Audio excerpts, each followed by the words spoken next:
Hey guys, today we are going to talk about some tennis injuries, in particular tennis elbow and a little bit of shoulder and wrist. They're all kind of connected. Now, when people get tennis elbow or shoulder or whatnot, a lot of times they'll change their rackets or their strings or the string tension, and all those can have an influence on whether you're getting tennis elbow or having a shoulder issue. Probably maybe like 10-15%, and then you'll go to the doctor and the doctor's like, oh, do this stretch or do whatever. But basically, if you're swinging correctly and you're using your legs properly, you will not get tennis elbow and you will not have shoulder issues or wrist issues. Now, it's a little easier said than done, but I'm going to show you what happens and why people typically get these injuries so you can prevent from doing them. All right, so to start, the majority of the reason why people end up getting tennis elbow is, and not necessarily, but a lot of times because they use more of a continental or maybe even Eastern forehand grip, which an Eastern forehand grip is fine. Continental, that's really good for slices, not really good for topspin. But what happens is people use that grip, which again can be okay, but then they typically hit the ball from back here and then rotate. Okay? And what happens is if you're using an Eastern or semi-Western or Western grip and you have your wrist back through impact, you have the full support of your body here.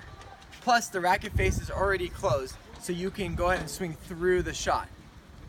What happens when you use a little bit more of an open grip is when you go to hit that, you don't have your arm behind the racket anymore. Now it's just the hand, and you feel a lot of pressure all through the arm here, especially on the elbow.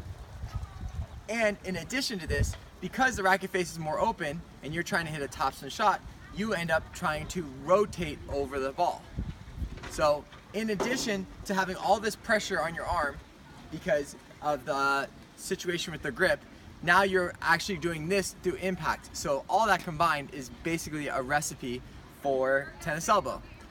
In addition, the other thing that can help support it is if you're using your legs properly.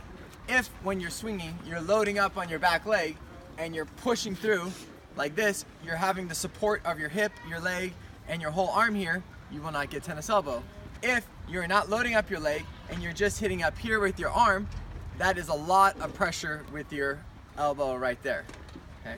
If you're having a shoulder issue on the forehand side, that typically is maybe a little bit of contact back here. Again, not contact back here. So again, that kind of rotating thing, that can also affect the wrist. On the backhand side, you see it not too often with two hands. With one-handers, it's that same situation. Instead of having, for a topspin backhand, instead of having the grip over a little bit more toward Eastern backhand grip, where you have the support here, and you can swing through like this, you'll see people using continental grips, hitting here, and then going like this. Just even holding it like that puts so much pressure on my elbow to hit like that. Now, if you're holding this grip and you're hitting a slice, that's great. There's no pressure there. Okay? Now, a lot of times people are like, well, do I have to change my grips? No, not necessarily. It's just when you get in situations like if I'm holding more of an open grip and I have the ball up here, I should slice it. Because if I try to topspin it, it makes me go like this. Just the other way, I don't really suggest this, but I use a Western grip when I hit my forehands. Okay, can I slice with that? Sure. But then I have to go like this. I have to do a weird motion. So can you hit topspin with a continental grip? You can, but it's really unnatural.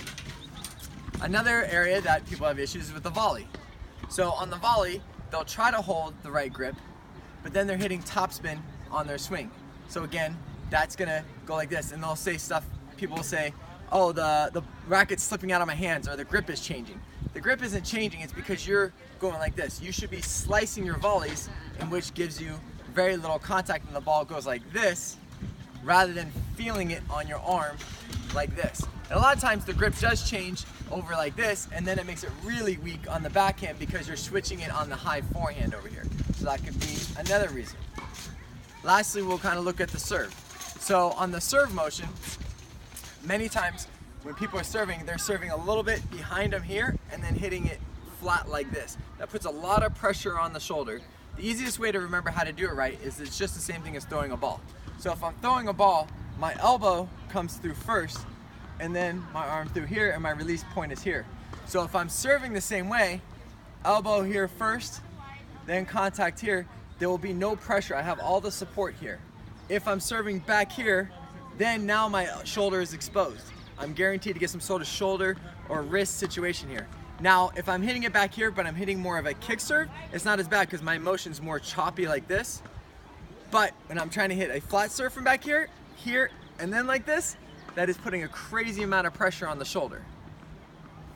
Okay, so that pretty much sums up all the reasons why someone would get an elbow, shoulder, or wrist injury. There could be a couple more, but for the most part, pretty much anybody who has tennis elbow, I don't even have to look at their forehand or their serve or anything like that. I know what is going on beforehand because it's pretty much the same type of motions that are gonna get those injuries from, opposed to swings that look like this, or like this, or like that.